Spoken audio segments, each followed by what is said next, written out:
And General Counsel of Malta, and before that, is that okay? Before that, he had worked at Malta for a number of years and then left and came back. And last week there was a big celebration in Los Angeles for the 50th anniversary. I unfortunately was performing that night, so wasn't able to go, but I heard so many wonderful things from friends and colleagues. So I would love to hear about what it's like. Maldiv is 50 years old, probably older than you. Not quite. But what an exciting time and what a challenging time. So let's start with the right now. And I'm going to look at my watch for time management. What are the most challenging issues that Maldiv is addressing? Well, it's amazing. We started our commemoration of our 50th anniversary in late September in San Antonio, where we were founded. And we began with a panel discussion of folks talking about some of the work we've done over the half century. And what has been so striking both in San Antonio and then in LA, as you mentioned last week, is that two of our most prominent and longest serving leaders, Vilma Martinez and Antonio Hernandez, both have commented that they expected after 50 years that there would have been sufficient progress, there would be less of a need for Maldiv.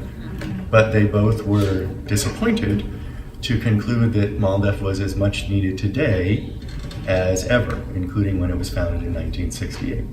And there has been great progress, as you know, but it is mostly because of the atmosphere created by Donald Trump and his rhetoric and the government that he's produced that seems hell-bent on excluding Latinos and demonizing Latinos at every turn, that the challenges for us are as deep and as broad as they have ever been, including things that we maybe would never have thought of having to challenge once they had been challenged previously. You included in your terrific show the Felix Longoria affair, and I have to say, I never would have expected when I became president of Maldiv 9 years ago that just 2 or 3 years ago we had to challenge a cemetery in Normanna, Texas that refused to bury a Mexican-American veteran whose widow wanted him buried in Normanna because that cemetery only buried white people, even into the 21st century. And the proprietor of the cemetery refused, even when challenged by the media, to change the practices that they would not bury African Americans or Latinos in that cemetery. It took a lawsuit, and as soon as the lawsuit was filed, this is a measure of the progress, they immediately settled. But the fact that before the lawsuit was filed, that it took the filing of the lawsuit is really what's so astounding. But we live in this atmosphere that, as you know, is very anti-immigrant. Your show is so wonderful in focusing on names that I have to mention one case that we're still fighting, which is in 2010, the same year as Arizona passed SB 1070, the state of Indiana, the only state that has ever passed such a law, enacted a law that says you must be a United States citizen in order to change your name legally in court. It doesn't matter if you're a lawful permanent resident or if you are eligible for citizenship and just haven't applied because of the cost or otherwise. You must be a United States citizen in Indiana if you want to change your name. And the consequence for our client, we are representing our client together with the Transgender Law Center, who is a transgender immigrant from Mexico, whose gender identifier is correctly male on federal and state IDs, but he cannot change his birth name, which is a quintessentially female name. So he appears male, and he has had some very scary encounters with police, for example, where police officers can't understand why the person in front of them driving the car who looks male has a woman's name. And the fact is, it's because he can't change his name until he is a U.S. citizen. Now, it's good to say that's the only state that has ever done that, but it's really extraordinary that we face that kind of dehumanizing anti-immigrant law in 2018. I had not heard anything about that. I had heard and read about the case involving the cemetery a couple of years ago.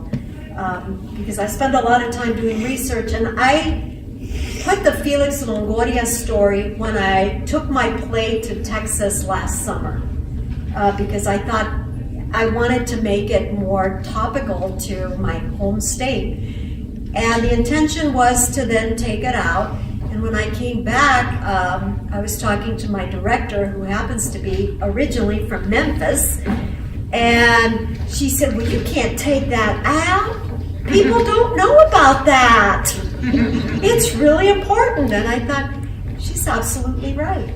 And there's so much of our history that we don't know because it's been denied to us. And when I performed in Las Cruces, New Mexico, several weeks ago, and people said things like, why don't we know these things?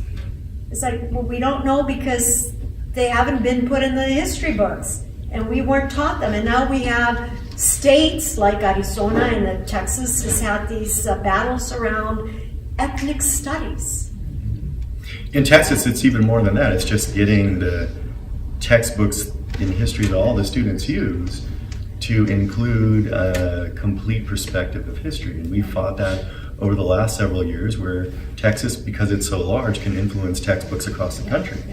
And the textbooks in Texas have been presented that exclude our story completely, or that pervert the story in such a way that heroes end up being villains and the like. And that's still what goes on in too many parts of this country. And it's particularly of concern where we have these new immigrant Latino communities where there isn't any history in the locality or in the state.